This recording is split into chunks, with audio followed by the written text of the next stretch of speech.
Greetings, this is Aya Dhammadina. I'm a Buddhist nun and one of Candana Bhikkhu students. So you're about to watch a Dhamma talk, a rarity these days.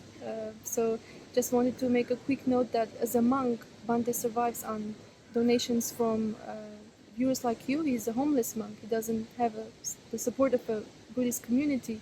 So if you are benefiting from these Dhamma talks that are freely available, please consider donating to support Bhante's work and make sure he's able to have food and shelter and dwelling so that he can continue freely sharing Dhamma with all of us. Thank you.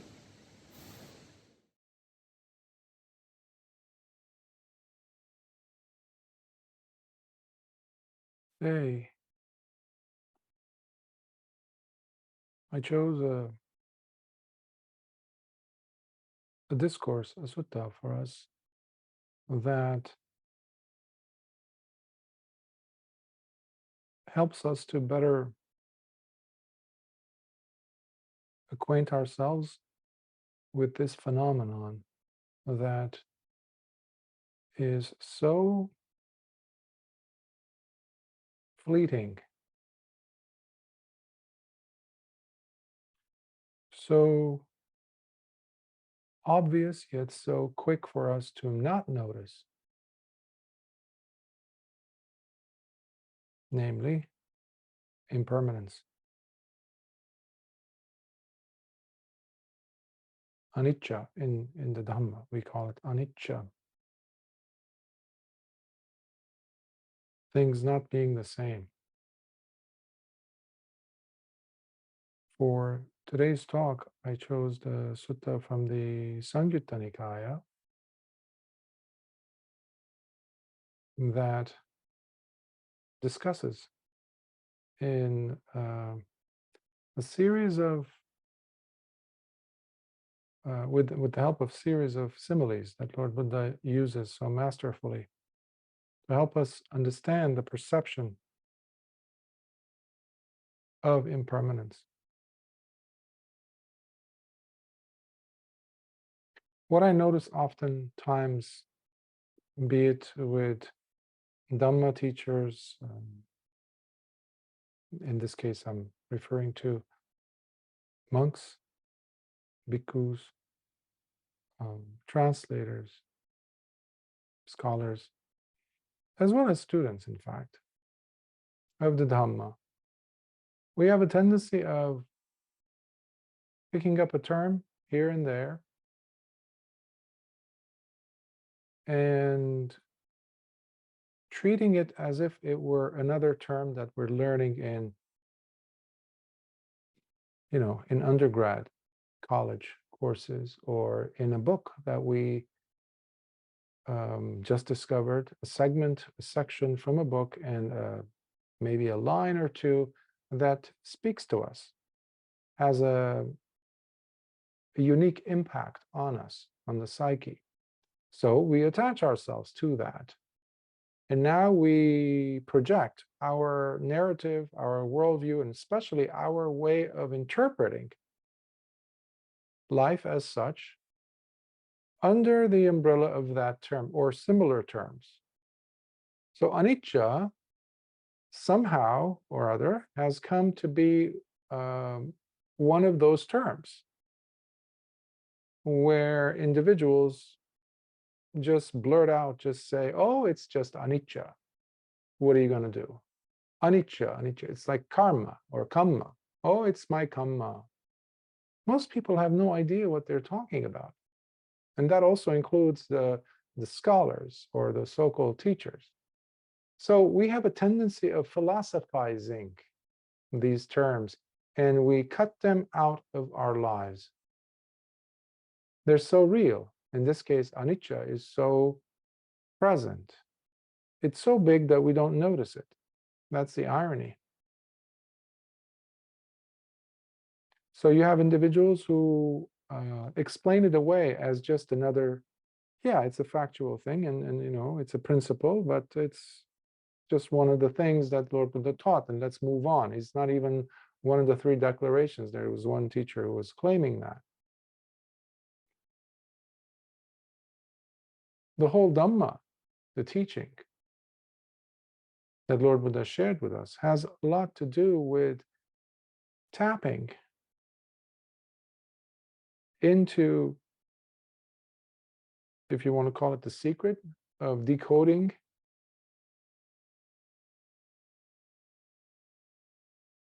what it is for us to find within the Dhamma so that we can actually make our entry point.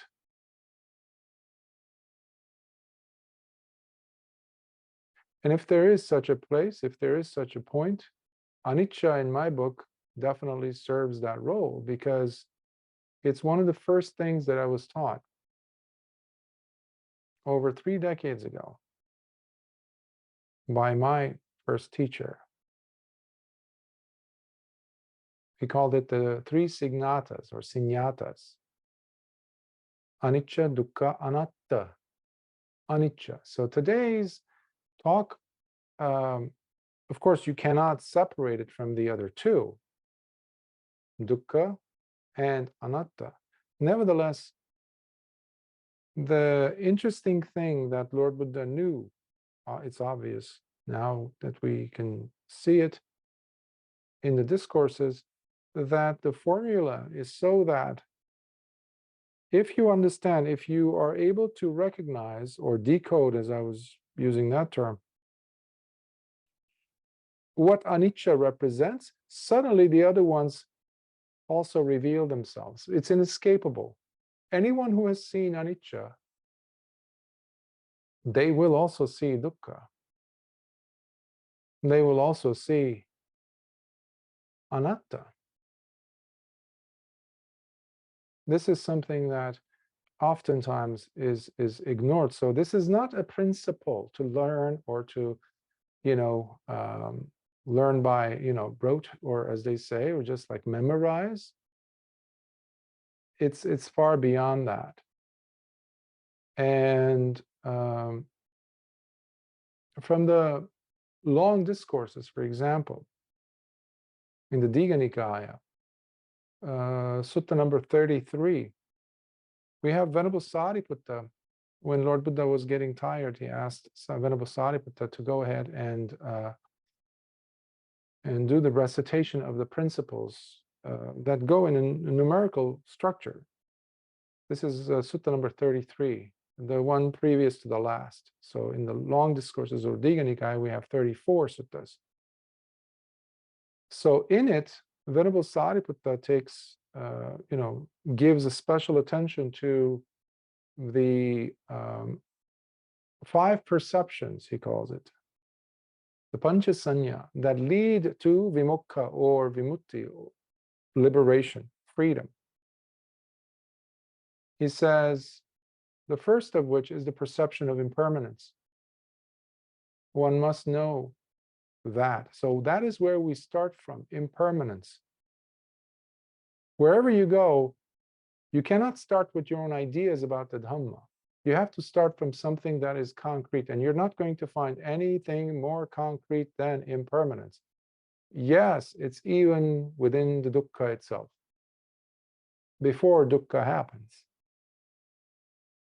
That means it has a beginning,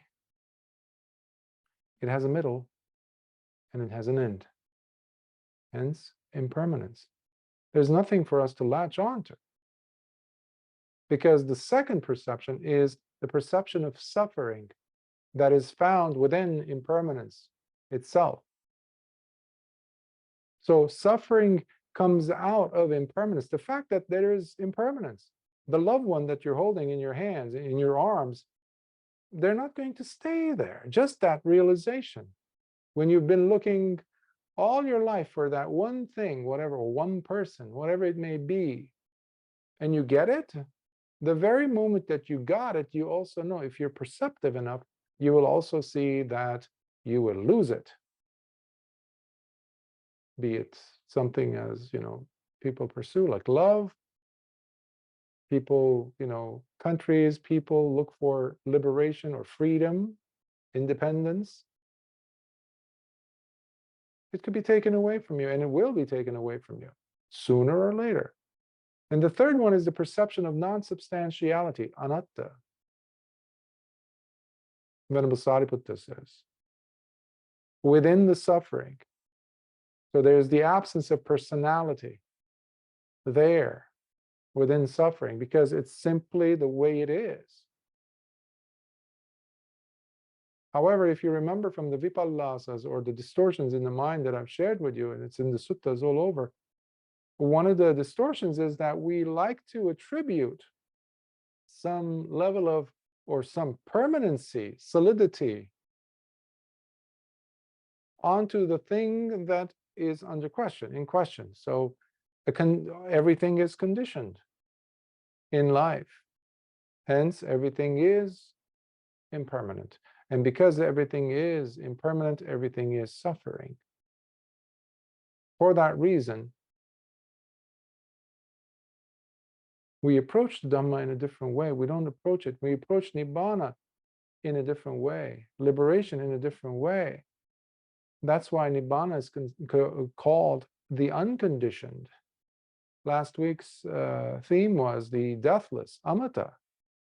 The amata, the deathless, is unconditioned. Hence, it is beyond the confines of these three, anicca, dukkha, anatta.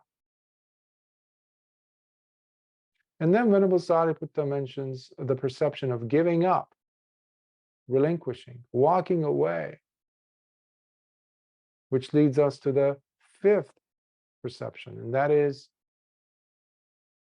the perception that arises within us, the saññā of viraga, the dispassion, the fading away.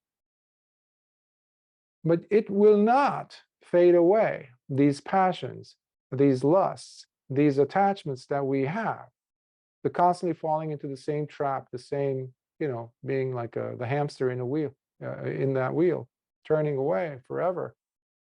That will not happen. The dispassion will never arise unless we look at our grabbing attitude, the desire to grab on. So long as the grabbing on is going to be there, suffering will be there.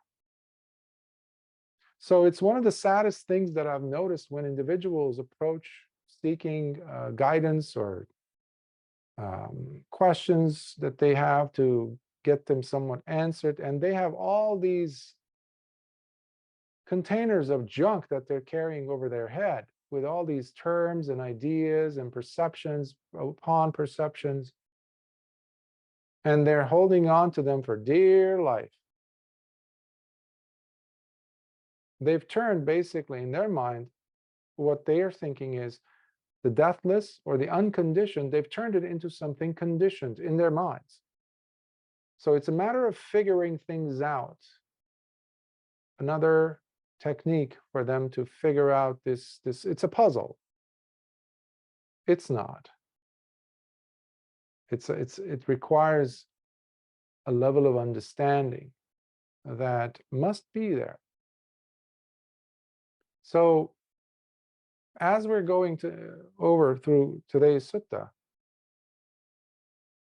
remember that curve. Basically, I mentioned there's a rising, there's a lingering on. It's almost like the bell curve, if from basic science classes, or geometry. So rising, beginning, lingers, and then it fades away, it disappears. So that's life. That curve itself is life. Now you can see a perfect example of this. If you're carefully observing the breath, you will see it there. That's why Lord Buddha used the breath meditation quite often. But what is impermanence? What is this curve? If we were to sum it up, in Pali there's two terms, Vaya and Udaya, or Udaya and Vaya, rising and falling, rising or appearing and passing away. So as we are practicing The understanding and appreciation of impermanence must be there, whatever technique you're using. If anything, just observe the sannyas. See how fast they come and go. Or even if you're having some insights in your practice, you've developed it so much that you're actually getting some insights, practicing vipassana, see how long those insights will last. That's why many people will have a journal next to them or some book that they go ahead and write it or type it down, just like, because it's slipping away. Well, guess what? That's not the deathless either, because that is also conditioned. Why? Because it just slipped away. When it was there, I was feeling it. It was so like invigorating. It felt like, wow, an epiphany. I thought I was on the cusp. I was right there. I was going to attain arahantship. And then it slipped through my fingers. And then the meditator starts blaming themselves, feeling anger, frustration, anxiety. You were simply grabbing on. That's all. And you just turn it into suffering, by the way, in case you didn't notice. But you are missing the big picture, which is, where's the substantiality in it? For that, Lord Buddha was using asmimana, the conceit I am. I was experiencing that inside Bhante. Come on, I worked so hard for that. And I got it. It slipped. So these are all based on ignorance, delusion, and miscalculating or misinterpreting what the Dhamma is trying to do, and really missing the point, missing the Dhamma in all of that, because you have seen yourself as an external thing. The Dhamma, therefore, has become for you a thing. You objectified it. You have turned it into something, a means to an end. What's the end? Well, for me to attain that insight, or even better, arahantship. So I have just turned it into a thing for me to jump to. It's like almost like Michael Jordan trying to slam dunk a basketball into the hoop, just like, and he has to go through all these obstacles. So the hindrances themselves become like these opponents, or these, opponents, the other team members, that you have to navigate and fight your way through so that you can score. That's not the practice. And it has nothing to do with the accumulation of more terms and more things, more theories. In other words, every time we sit, we need to go back to the,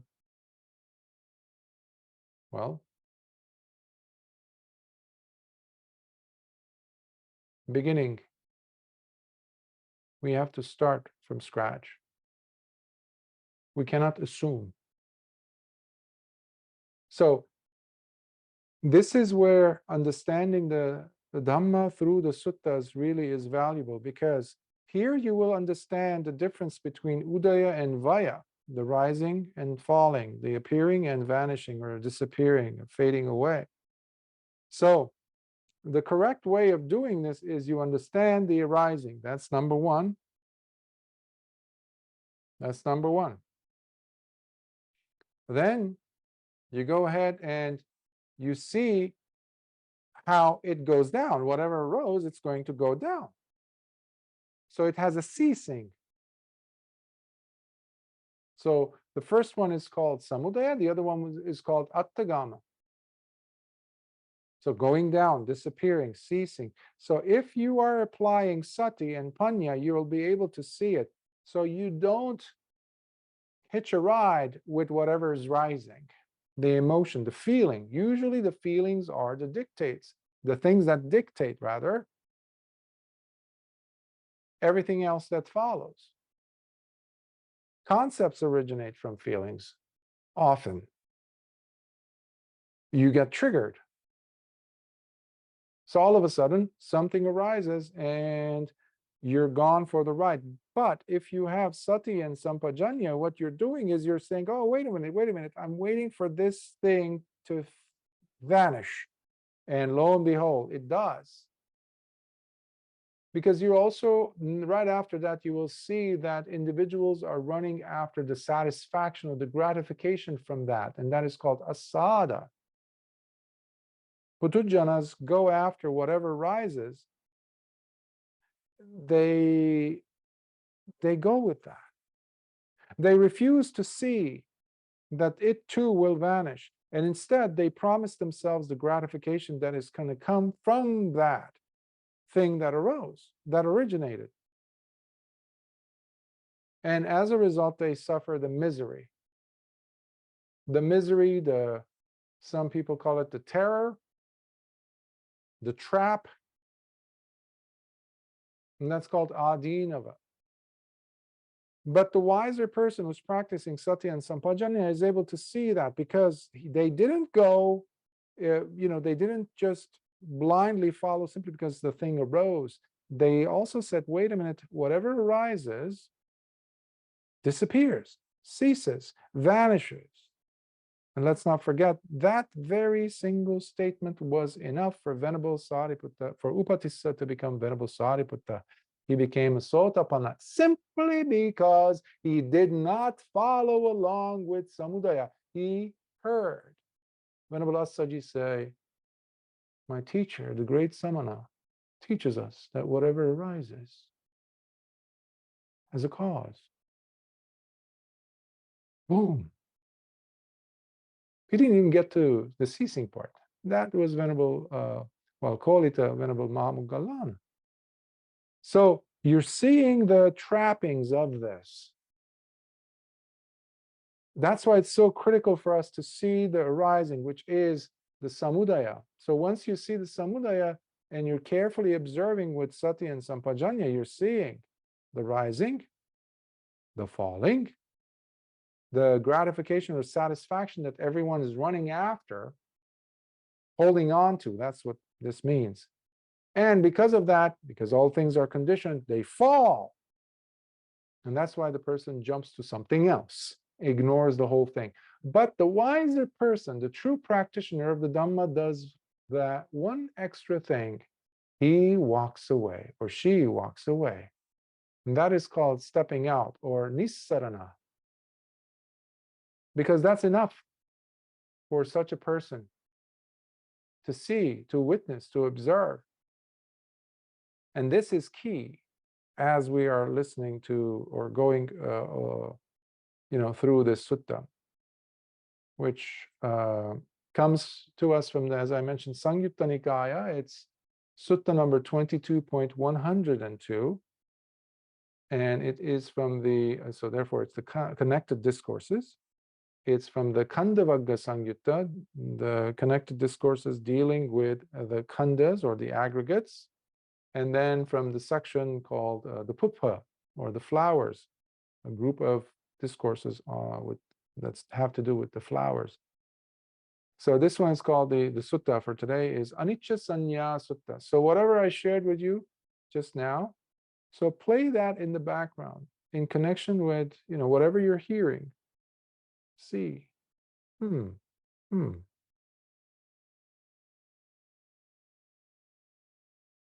because it is key. Many have attained arahantship simply from hearing a very, very, very simple explanation on anicca. Of course, your past merits have a lot to do with that also, but no one can tell you whether you do have it or you don't until you've attained. So let's not take any chances and be present every time you listen to the Dhamma. So today's, in English, the translation I used is perception of impermanence. Anicca Saññā Sutta. So let's begin. Once, while in Savatthi, the Blessed One addressed the bhikkhus and said, Bhikkhus, When the perception of impermanence is continuously brought to one's awareness and reminded of again and again, then it becomes properly developed, whereby, as a result, it destroys all desires or longing for the experiencing of sensual pleasures.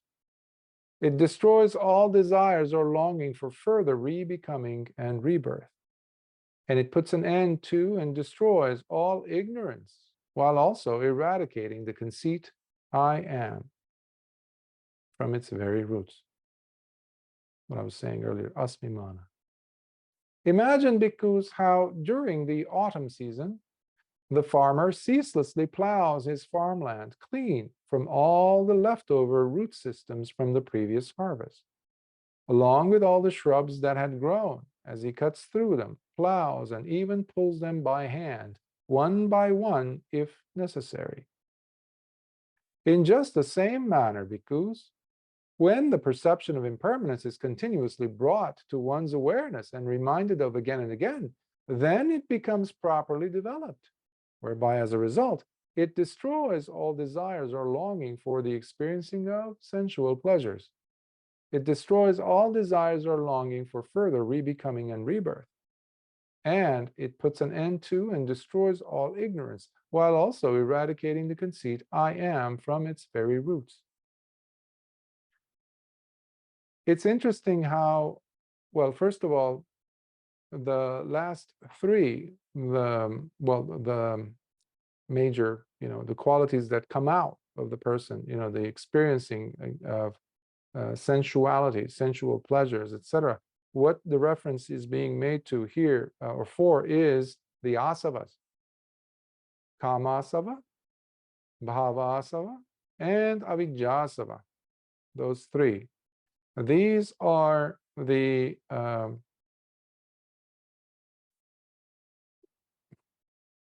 they're called, I like to call them leakages, but often they translate it as influxes, cankers, taints, etc., depending on who's translating. But I also like to call them heart's contaminants. And these are more obvious than the anusayas. The anusayas are the underlying tendencies or dormant, hidden tendencies. Those things that we have fondness for, appeal or lean towards, those are harder to notice, but they come out ever so often, and they come out in the form of the asavas. So anything from anger, hatred, or wanting to harm someone, jealousy, stinginess, all these things are part of the anusayas, the hidden tendencies. But the way they come out, erupt, are through the asavas. And an arahant is a person who has eradicated, destroyed all these three. So here is the interesting part, because the image that Lord Buddha is giving of a farmer who's cleaning up the soil. After the harvest, they let it be for a while, they let the soil rest. But it also has plenty of root system now developed from the past season, the one that just passed. So you cannot just go ahead and sow new seeds and expect it to grow, as abundantly as the previous one had grown. Why? Because they'll suffocate them, the roots, the dryness. So the soil, even though it's resting, it needs to be cleaned up. You need to empty it out. You need to get rid of the ignorance, and you need to start with some foundation. And that foundation in this Dhamma and Vinaya of Lord Buddha, as per this sutta specifically, that we're discussing today, is none other than anicca. So you cannot develop in this practice by thinking to yourself, well, no, I'm just going to put that principle aside. I don't agree with it. So I know that there's dukkha, but I don't agree there's anicca. I'm going to fight anicca, in fact, because I want to keep and hold on to my loved ones. I mean, people don't, if they have, common sense, they won't say that, but emotionally, we nevertheless do. That's why it's one of the corruptions of the mind. That's why we're deluded.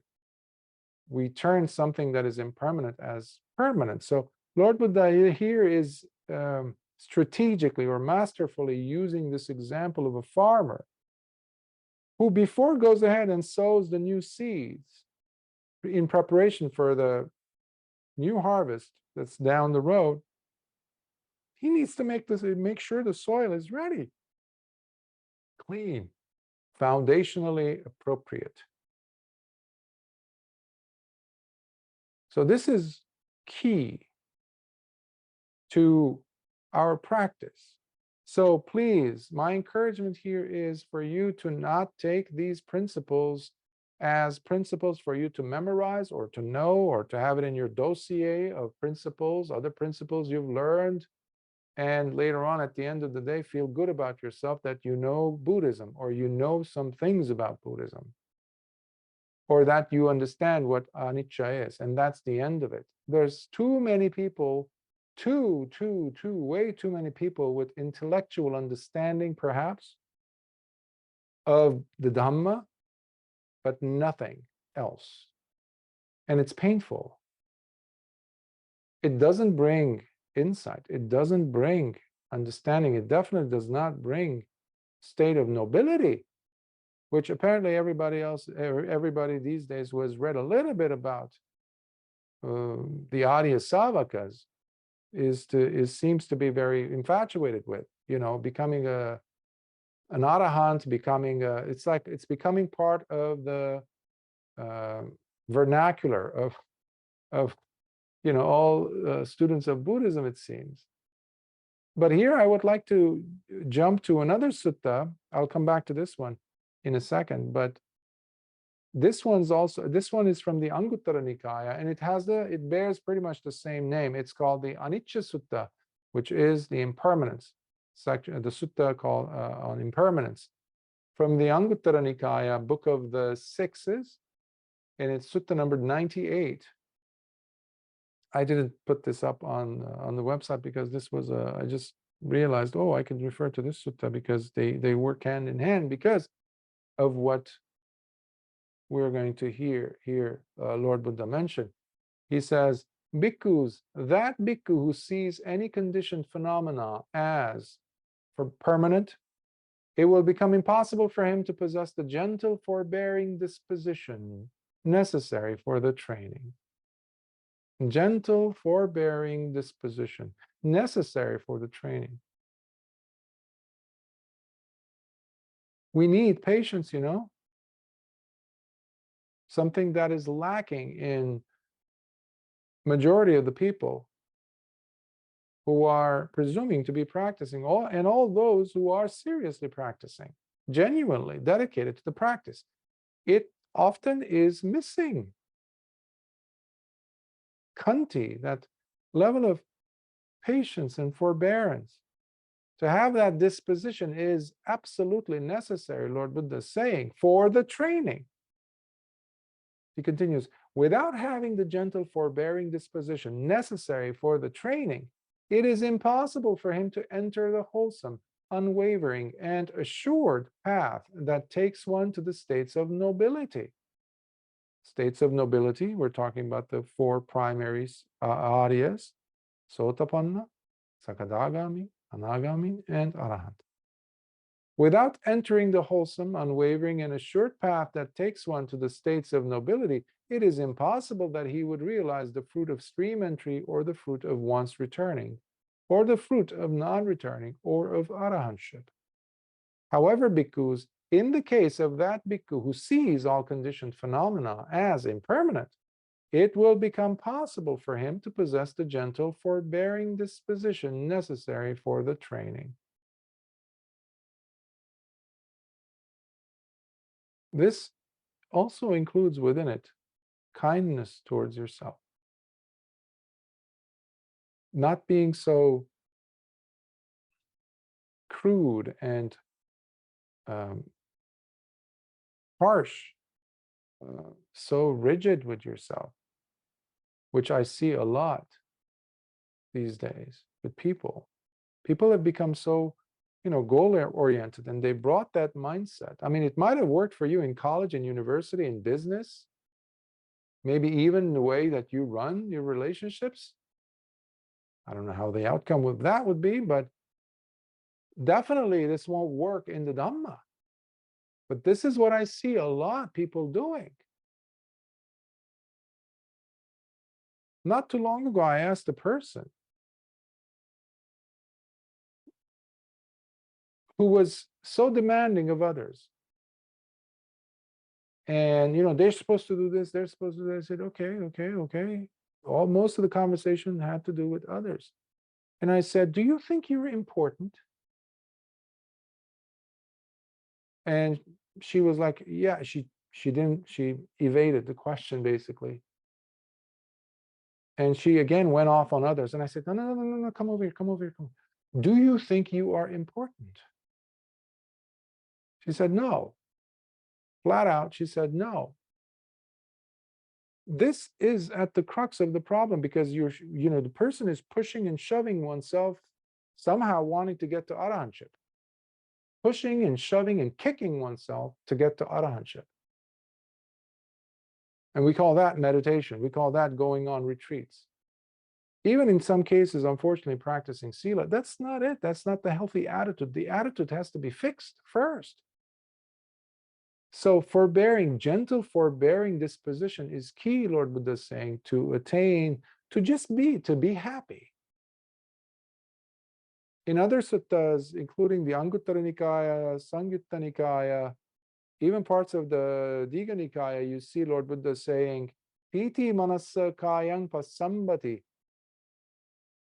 When there is spiritual joy, that sense of ease in the mind, the body reflects that. It resonates with that. You have a sense of ease now. How could you not be patient then? How could you not be forbearing then?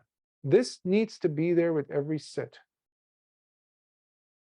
And if you miss those moments of sati, yeah, this is an opportunity for you to be forbearing towards yourself.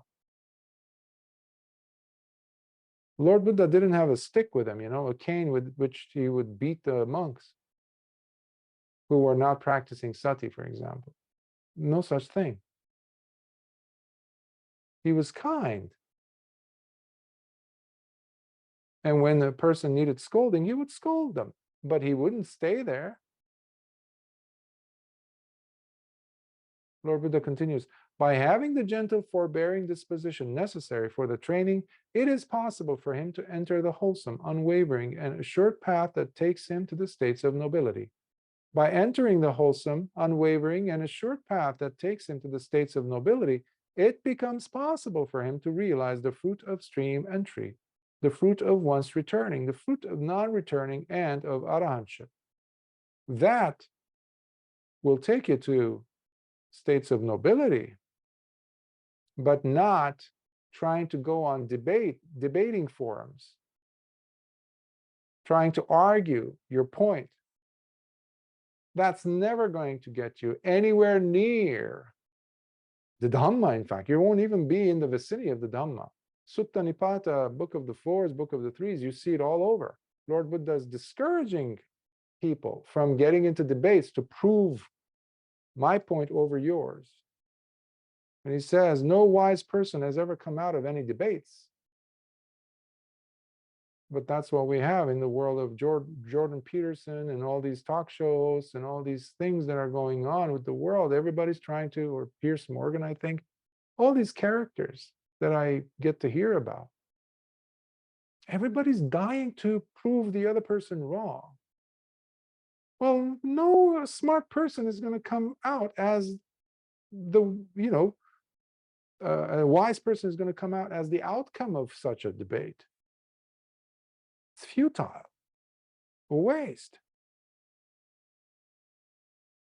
So we have to change our attitude when it comes to the Dhamma, how we approach the Dhamma.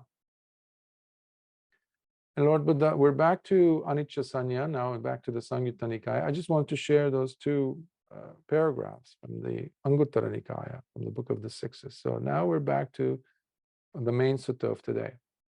And Lord Buddha here is going to give us another simile. Imagine, bhikkhus, how when the farmer cuts the cattail reeds, he grabs them by their heads and shakes them up and down, thrashing them this way and that, as he collects from them whatever it is that he needs, while discarding all the rest. In just the same manner, by the way, these are in some cultures, you've seen cattail, or apparently all around the world. In some cultures, they eat that almost looks like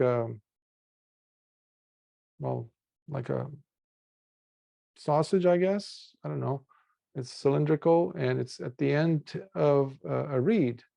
So some people use it as an ornament, but in some cultures, depending on what time they harvest it, they can even eat it like that. Even some cultures, I think they eat it raw. So interesting that apparently, obviously, there were these at the time of Lord Buddha, and Lord Buddha is using it as an example. So this farmer is using whatever it is that he needs, but he's first thrashing it here and there because he wants to get to the main crux of it. He's not going to be disillusioned by the bells and whistles. You look at a very attractive person's picture, somebody who you have come to admire, or an actor or actress or somebody, or a place, a beautiful building that once was, let's say in the 60s, and then you see it in the 80s and 90s, it's all dilapidated, it's no longer in fashion, and it's gone, it's lost its luster. Similarly with a person who was very attractive, and now you look at them, well, hello, anicca. In just the same manner, because when the perception of impermanence is continuously brought to one's awareness and reminded of again and again, then it becomes properly developed, whereby as a result it destroys all desires or longing for the experiencing of sensual pleasures. It destroys all desires or longing for further rebecoming and rebirth, and it puts an end to and destroys all ignorance, while also eradicating the conceit, I am, from its very roots.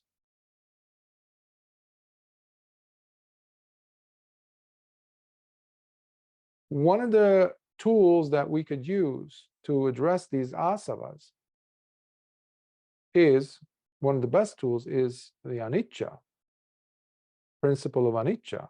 That's what we've been talking about. So I just gave you the example of looking and comparing pictures, looking at pictures and comparing them do a before and after. One thing that I have recommended in the past to some students would be lay people. I would say, who is or was the most attractive person for you? And let's say they give me a name of a famous actor. And who have you heard about growing up being very attractive, let's say by your mother or dad or somebody? And they'll give a name. And I say, okay, go ahead and look up their name, their picture, in fact, Google it, and then do one from now. It completely depletes any sensuality that this individual would have caused to arise within individuals, within people. In World War II, military, people, soldiers, they would have pictures of these, actresses and, I don't know, models and things, and they would just fantasize. It would give them more sensuality, a purpose for living, passions. And then a few decades later, that person is dead. Where is the passion? Before they died, you look at their pictures, it's not going to arouse any passion for sure. Similarly, when it comes to birth, everybody wants to look at a baby. Nobody wants to look at an old lady. Why is that? What's wrong with an old lady? Well, we have even removed the word old. It's bad. Why is that? If there's new, there's got to be old. So you can go ahead and manicure the poor English language, poor because we've been destroying it, trying to avoid impermanence, seeing impermanence everywhere. That keeps the plastic surgeons, in business.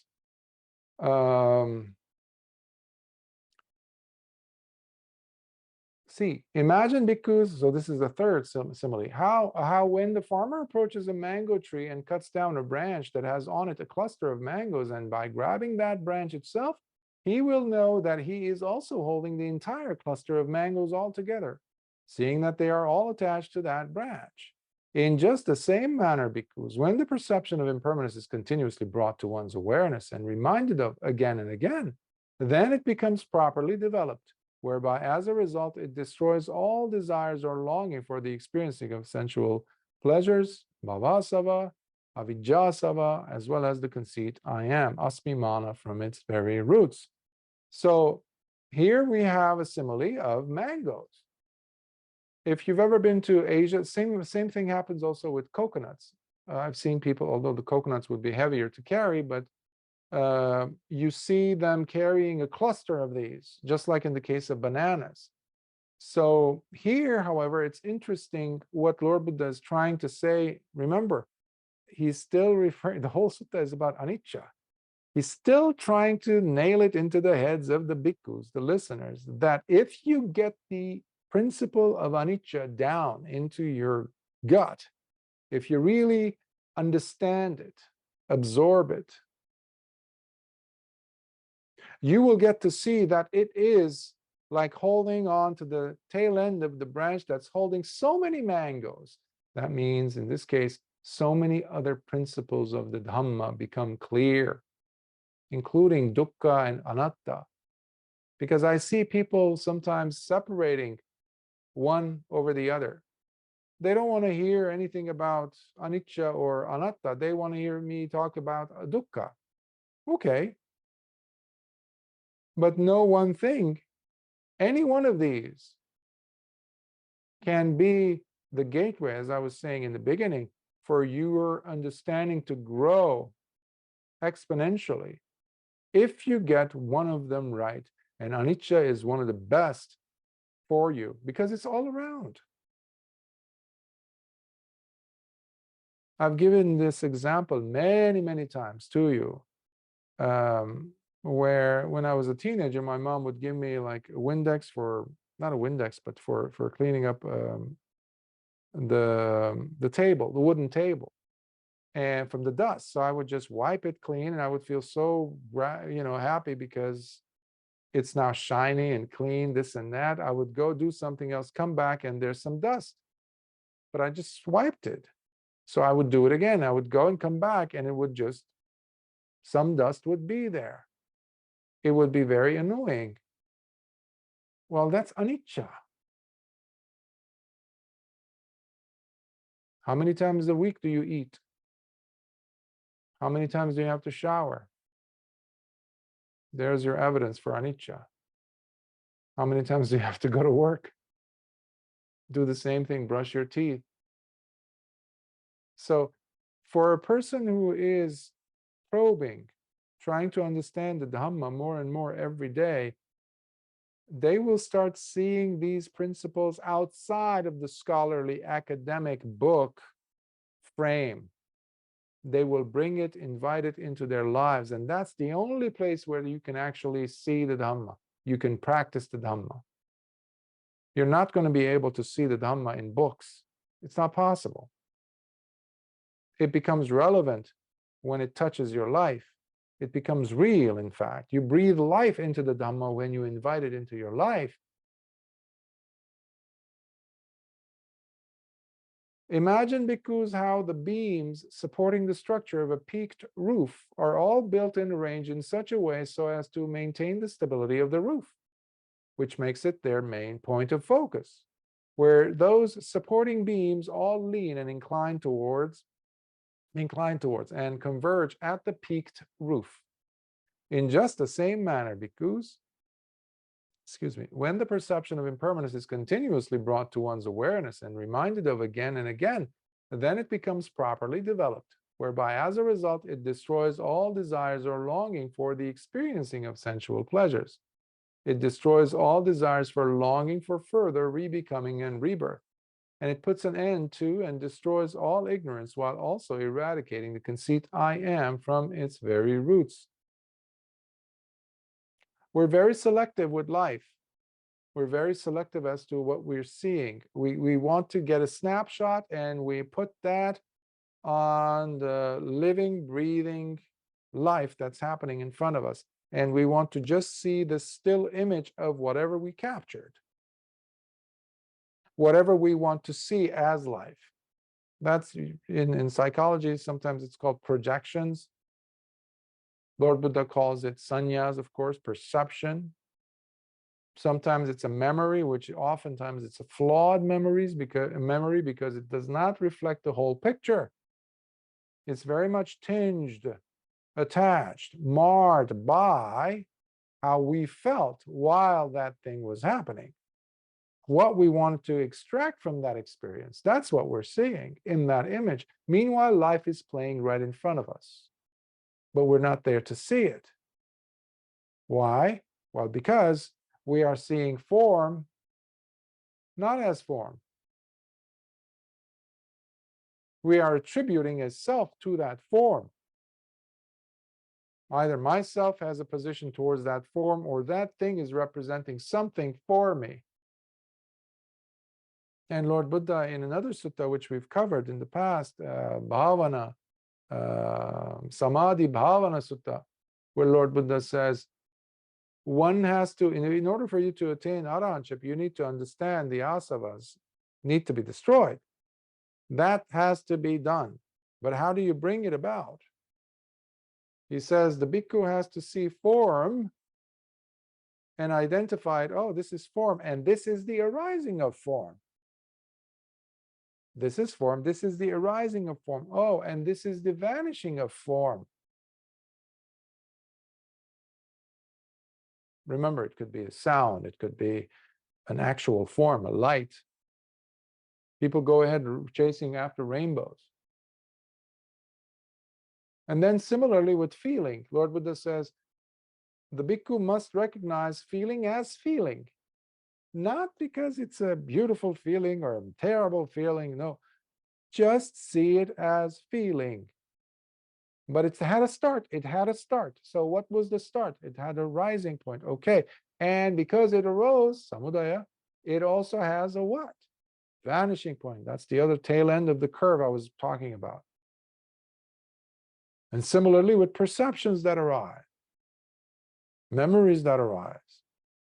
You understand that, oh, this is a saññā, or this is the beginning of the saññā. Everything was fine. Suddenly there was this object in my head. Mind object showed up and I started giving it attention. Aha. It starts blazing away. But soon enough, something else happens. And what happens to that saññā? Poof, gone. Oh, we're not talking about that. We got a new one. Ah. So the bhikkhu must see that in order for him to attain arahantship, he says, because you have to eradicate, destroy the asavas. This is from the Anguttara Nikaya I'm referring to, from the Samadhi Bhavana Sutta. And then similarly with the other aggregate Lord Buddha is talking about, the sankharas, the habitual drives. Suddenly something happens over there, suddenly within you there's this urge, this thing, this tendency that comes up. You almost feel like you're out of control. You're not on the driver's seat. But then if you have sati, you observe, oh, I see that, I see that. Oh, well, why did it happen? Oh, because there was that thing that happened and that was the arising. Okay, because it arose, there's no such thing as fixed, concrete, solid, a thing called a sankhara. Remember that. It's just a flow of energy because of momentum that started by us, nobody else. Because it arose, it's also going to go away because there's other sankharas that are going to come in depending on the type of contact I make with these six senses, and especially how much attention I give to that contact. So as you're doing this, suddenly something happens. You start seeing the asavas for what they are. You start seeing the aggregates for what they are.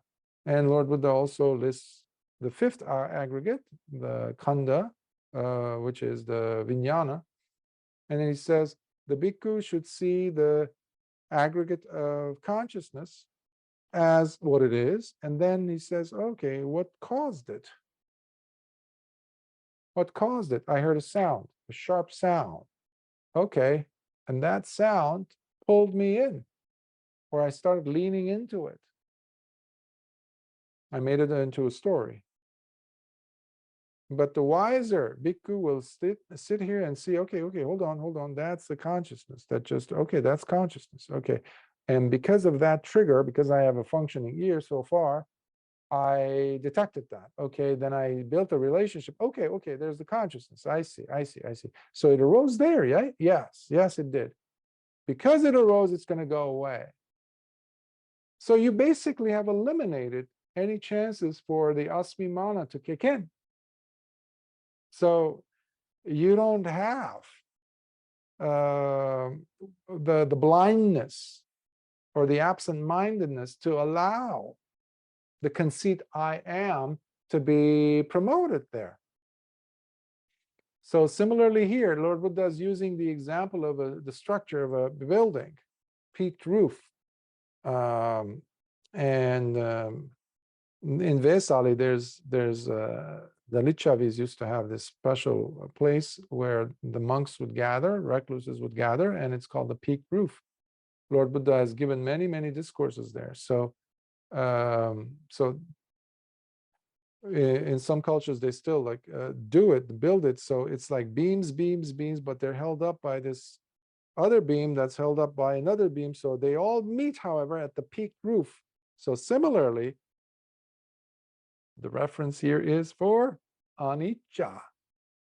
If you understand the impermanence of it, not just as a concept or something that you hear, yeah, anicca, who cares, anicca, what is that? It needs to be part of your life every moment, seeing it in every moment, how these ideas come with so much fervency, they start creating this big orchestra of maybe emotions, and then they're gone. I was like, wait a minute, what happened?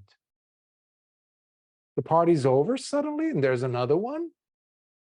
So for the practitioner, this becomes so daunting, so tiresome, so disgusting. They develop viraga. Dispassion grows in them.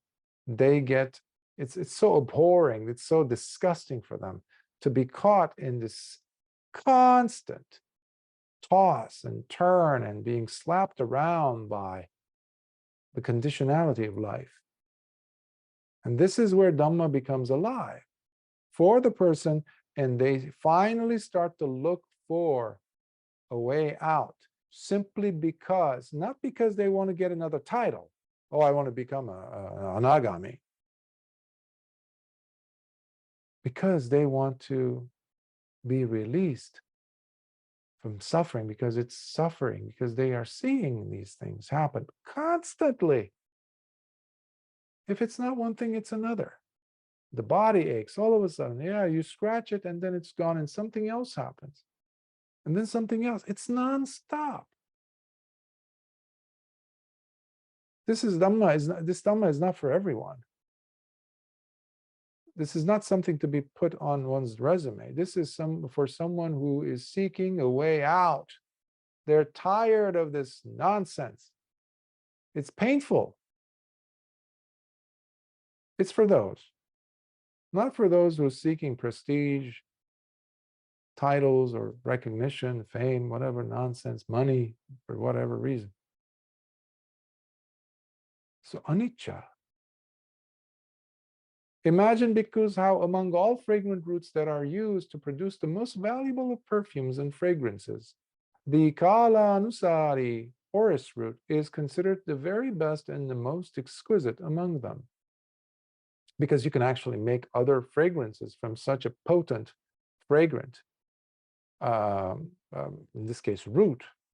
In just the same manner, because if you understand impermanence, Lord Buddha's, from the way I understand this here, the reference is that if you understand impermanence, then wherever you look, you're seeing it. It's unavoidable. Just like carrying that branch which was carrying so many mangoes, you're holding the whole entire mangoes on that cluster by simply holding to one end of it.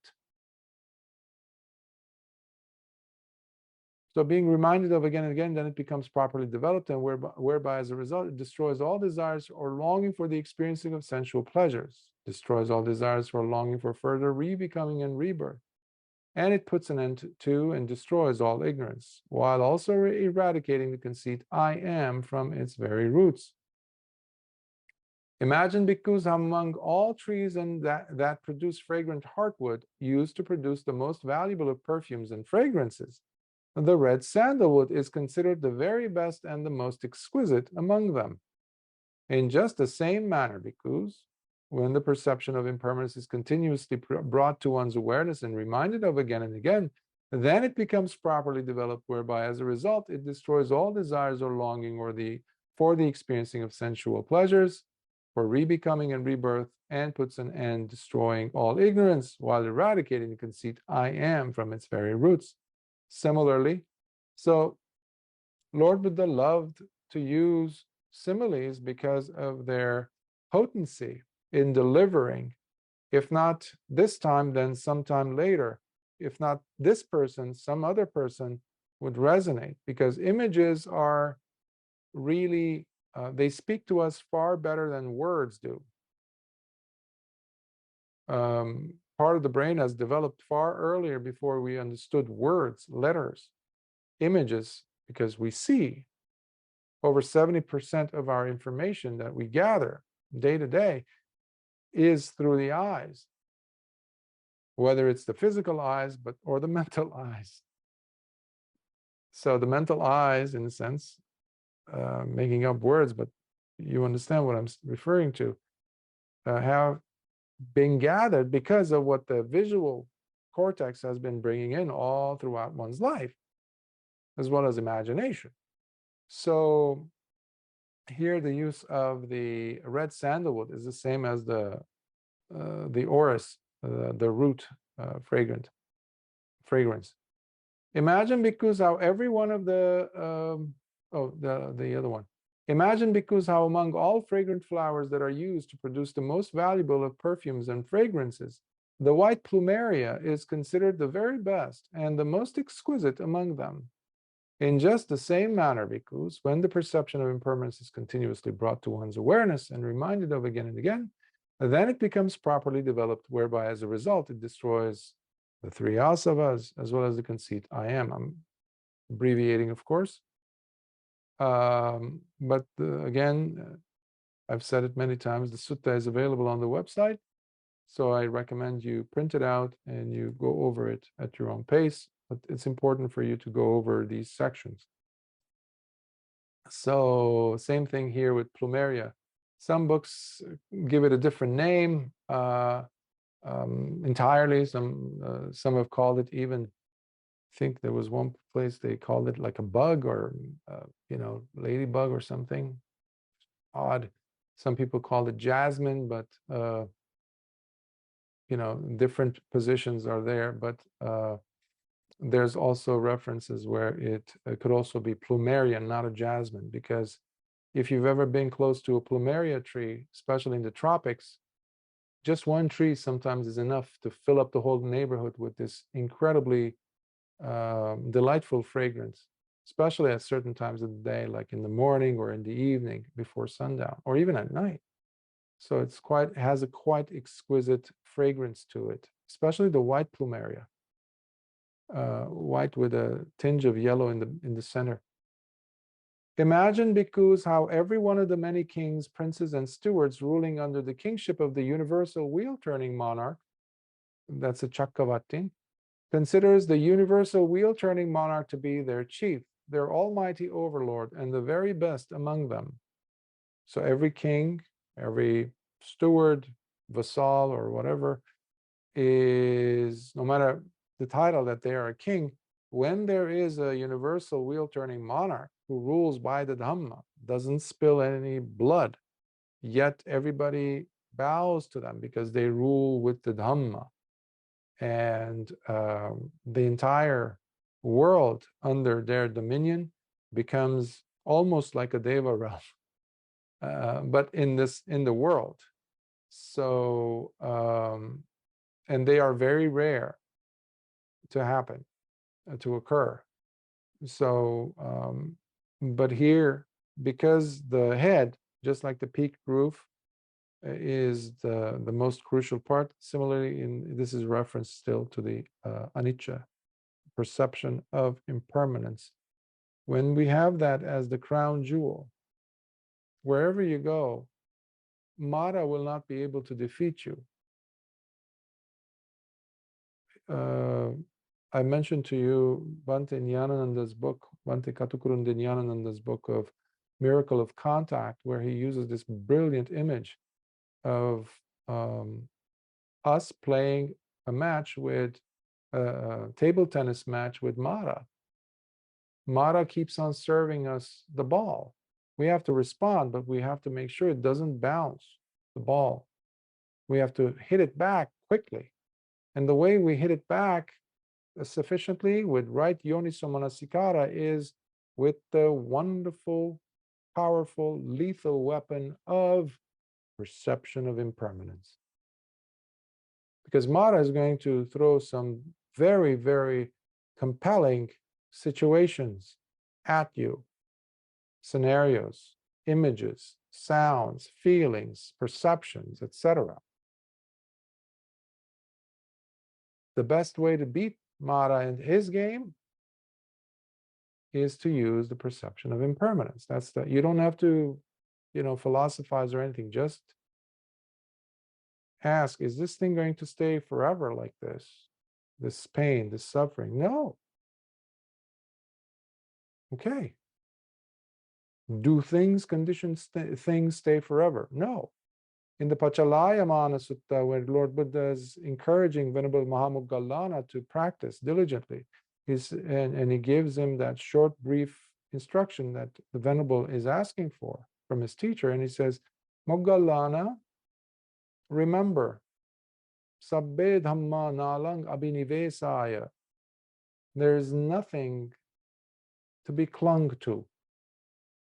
Nothing deserves to be clung to hold on to. Nothing. What a relief. What a relief. Anicca. Imagine, bhikkhus, how despite their luminescence, all the stars seen in the night sky cannot make up even 1/16 the brilliance of the moon in its radiance. For the radiant moon is truly considered to be the very best and the most exquisite among them. It gives so much light in the clear night sky, right? When it's up. In just the same manner, because when the perception of impermanence is continuously brought to one's awareness and reminded of again and again, then it becomes properly developed, whereby as a result it destroys all desires or longing for the experiencing of sensuality, destroys all further becoming and rebirth, and puts an end and destroys all ignorance, while also eradicating the conceit I am from its very roots. So it's not something logical or something that you are auto-suggesting to yourself that, no, I can't have conceit. I shouldn't, I will not have conceit. I don't longer have conceit. I giggle because so many people believe they don't have conceit. And sometimes I see them, and expressing their ideas. And at the end, you see them trying to convince you that they have no conceit with conceit. So it's everybody, we have our own pace.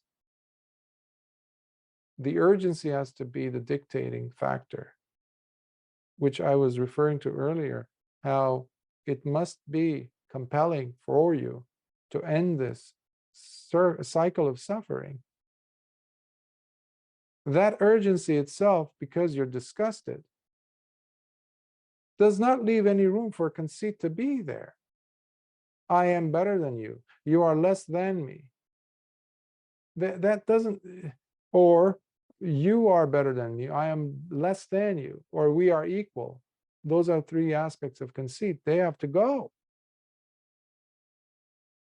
In many people don't, I mentioned how Venerable Ananda was a Sotapanna throughout Lord Buddha's life, but he didn't advance beyond that. He did become an Arahant after, 3 months after Lord Buddha died. But in the Ananda Sutta, we see how Venerable Punnamantani Putta, whom we have met in the Ratavinita Sutta, I think it was the very sutta we did in our series, the relay chariots from the Majjhima Nikaya.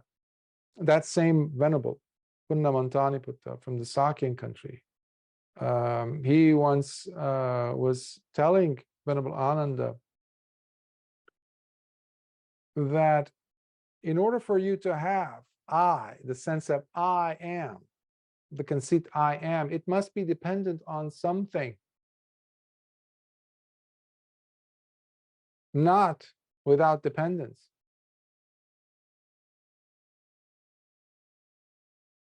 Remember earlier I was referring to us grabbing onto things?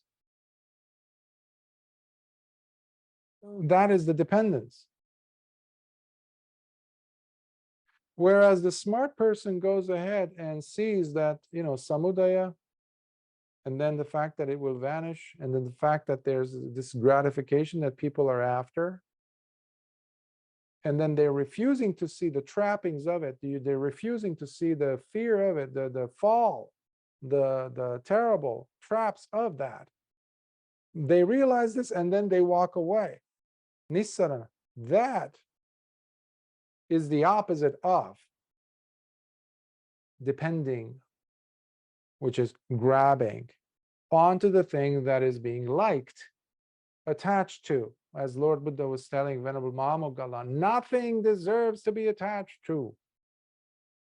And Venerable Sariputta discovered this after some time. Right at that moment, he became an Arahant, actually, when he saw Lord Buddha giving instructions to his own nephew, a layperson.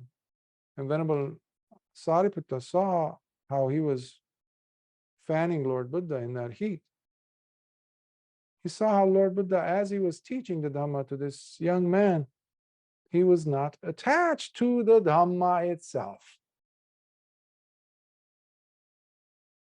I mean, you've heard me mention these segments of beautiful segments, these gems of the Dhamma, of the Buddhist history, again and again and again, because they're so powerful. But we have to see them in their proper light. These are not just stories. They need to encourage us, inspire us, gladden the heart, and approach ourselves with some forbearance and kindness, and always come back to engendering, creating this sense of ease in the mind, joy and happiness in the mind, because without that, it's impossible to attain any level of it, any level that's worth talking about in this Dhamma and Vinaya. So there must be joy and happiness in your practice. No ifs and buts about that. And Lord Buddha continues, imagine, bhikkhus, how right after the monsoon rainy season is over, and there is finally the clear blue sky above, the sun rises again, unobstructed by any clouds, dispelling the darkness all around, shining and blazing away, radiating its life-giving warmth throughout. In just the same manner, bhikkhus, when the perception of impermanence is continuously brought to one's awareness and reminded of again and again, then it becomes properly developed. This is key, the words properly developed. That comes with practice. Your sati will become properly developed when you are applying it all the time, not just 1 hour a day in your meditation. give or take some, 5-10 minutes or 1 hour. It's continuous practice. That's called properly developed, whereby as a result it destroys all desires or longing for the experiencing of sensual pleasures. It destroys all desires or longing for further rebecoming and rebirth, and it puts an end to and destroys all ignorance, while also eradicating the conceit I am from its very roots. And how exactly, bhikkhus, is the perception of impermanence continuously brought to one's awareness and reminded of again and again, whereby if it is properly developed as a result, it destroys all desires for longing for the experiencing of sensual pleasures. It destroys all desires for or longing for further rebecoming and rebirth. And it puts an end to and destroys all ignorance, while also eradicating the conceit I am from its very roots. So how do you do this? Lord Buddha is asking. In witnessing form, one knows and understands this is form. This is how form begins and gets instigated. And this is how form comes to its end as it disappears. Just like we saw earlier from the Anguttara Nikaya's Book of the Fours I was referring to, how Lord Buddha is saying basically the same thing, how the bhikkhu, in order for him to see the ending of the asavas, he needs to look at the 5 aggregates, khandhas, form, okay, I see you, yeah, that's the beginning of form, and yep, that's the ceasing of it, vanishing. It's not always going to be another form showing up. It might be feeling that shows up. It might be sankhara showing up. So don't wait for them to be like, consistently the same aggregate showing up or going sequentially. No. In witnessing feeling, one knows and understands this is feeling. This is how feeling begins and gets instigated. And this is how feeling comes to its end as it disappears. In witnessing perceptions, one knows and understands these are perceptions. This is how perceptions begin and get instigated. And this is how perceptions come to their end as they disappear. Next time you're seeing or you're lost in thoughts or memories, instead of continuing down that road, ask yourself, oh, I'm curious, how did I end up here and with this memory? Or if you feel some interesting sensations around your chest and they don't feel right, or they feel amazing, ask yourself, how did I end up feeling this now? Because I remember earlier I wasn't. Did something happen? So this is how you can trace your way back to the beginning or instigation point, the moment where it arose, the samudaya. Because it's harder for most people to see the ceasing of it because it's happening so fast. In witnessing habitual drives, sankharas, one knows and understands these are habitual drives. This is how habitual drives begin, and get instigated. And this is how habitual drives come to their end as they disappear. So this is how the sankharas arise. This is how they disappear.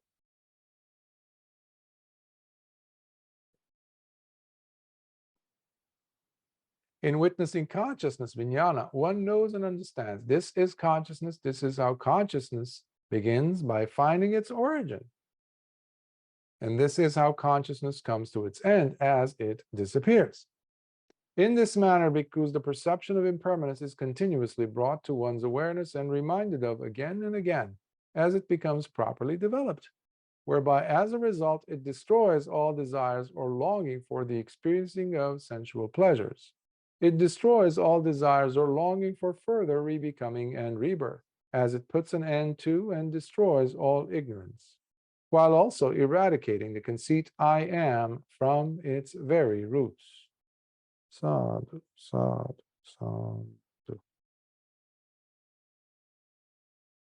sadhu. Really, I mean, you can call it an intense sutta, but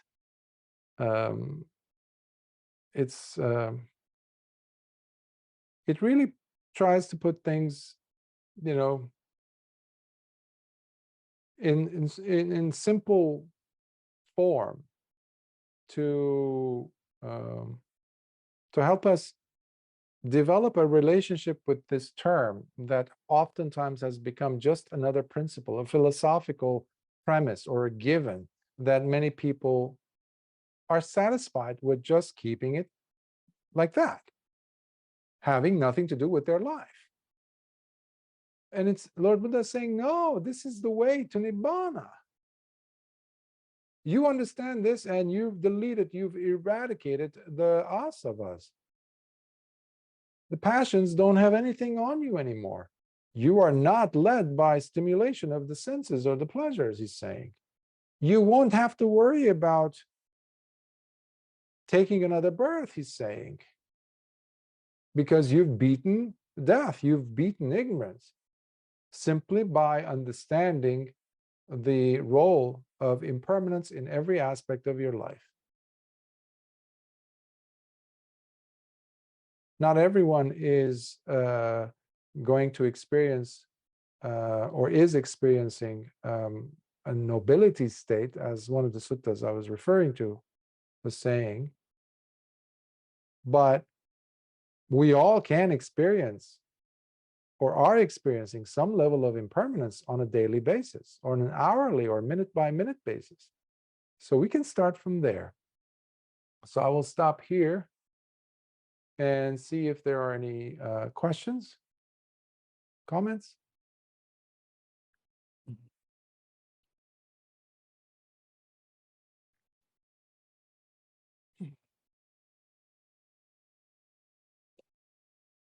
I mean, yes, it's kind of a demanding sutta. It requires, it's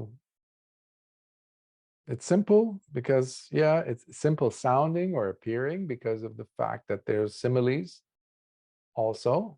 But Lord Buddha is using similes in such a beautiful way to make it more relatable by using those images. See if you can come up with your own images in your own. That's another way of making the Dhamma become more applicable in your life. If you can come up with your own similes to describe these principles in your life. Of course, you can be inspired by the examples given in the suttas. So, yeah, it's important for us to take the Dhamma with us through the week as it progresses, and not just leave it, once a week. Yeah, you just listen to this talk here or online and you're good to go. Okay, we'll wait for next week's one. What is that going to do? It has to do something, because there's this presumption that we're going to, no one actually gives themselves an expiration date for some reason. We don't have that for ourselves. We know we celebrate our birth date, but we never, it's an open-ended thing, as if we have an indefinite, limitless shelf life. No, we don't know when we're going to be croaking and dying, done. So this is going to help bring up a sense of urgency in you to approach the practice properly, and not just treat these sutta discussions or ones that you do on your own, or the readings or the practice, as, yeah, a supplemental thing over there I do. No, it has to be life-giving. But it has to come from the individual and how badly they want to put an end to it. So here are the methods that Lord Buddha passed on to us. So if there are no questions, then I will just, let's go to transference of merit. Akasatha chabumata devanaga mahiddhika punyantang anumoditva chirang rakhantu lokasasanam. Akasatha chabumata devanaga mahiddhika punyantang anumoditva chirang rakhantu desanam. Akasatha chabumata devanaga mahiddhika Punyantang anumoditva chirang rakantu mam paranti. Sadhu, sadhu, sadhu. May you be well. May your practice progress nicely, exponentially, and may the heartfelt smile never leave you. And may the blessings of the Triple Gem be with you and your loved ones. Till next time. Sukhi Hota.